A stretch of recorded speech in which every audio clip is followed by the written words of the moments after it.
This is a smooth, delicious, creamy mayo that will replace all of those bad things you find like soybean or canola oil in your on-the-shelf mayos. So with that, let me show you how I make this delicious, no yolk mayo. We're going to need a glass, and I have found this size mason jar works great for me. Test your fit with your immersion blender. You want a tight fit on this. So this is the perfect glass for my immersion blender. So I'm going to start with a 1/4 teaspoon of salt. You can always add it, but never take it away. So we're going to add a 1/4 teaspoon salt, then 1 teaspoon mustard. Then we'll go ahead and add this. Next, we're going to add some fresh squeezed lime or lemon. I'm not squeezing all of it out. I can always add more just like the salt if you don't like the final outcome. Now we're going to add 1/4 cup water. Go ahead and get out your immersion blender. Make sure it's set at the lowest speed, and we're going to go ahead and mix this up. Now normally you would not mix in seasonings till after you made your mayonnaise because it destroys the yolk. But since we are using no yolk, we don't have to worry about that.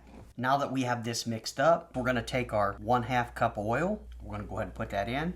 And then we're going to add an additional teaspoon of oil. Now you've probably been wondering how I'm going to make mayonnaise out of this without a yolk. Well, the answer is egg yolk is not the only way to make mayo. You can also use egg whites, but I'm going to take it to another level and we'll be using egg white powder. Make sure you go ahead and scrape the top of these so you get 2 tablespoons exact. We're going to go ahead and drop that on the top. Try to keep these centered just like that. Now this next method does not come from me. It comes from a channel about 12 years ago called Serious Eats, and it is the best way by far to make mayonnaise. What you want to do is come directly down on this, trapping that egg white powder and forcing it to the bottom. Then simply start your immersion blender. Now if you've never made mayonnaise before, it's very important. Watch as it blooms. You want to keep it down in the liquid. Do not remove it. Once it blooms, you want to go ahead and move it up and down until you reach the consistency of a thick dressing. And while it seems thin now, it will thicken up once refrigerated. I'm going to go ahead and put a cover on this.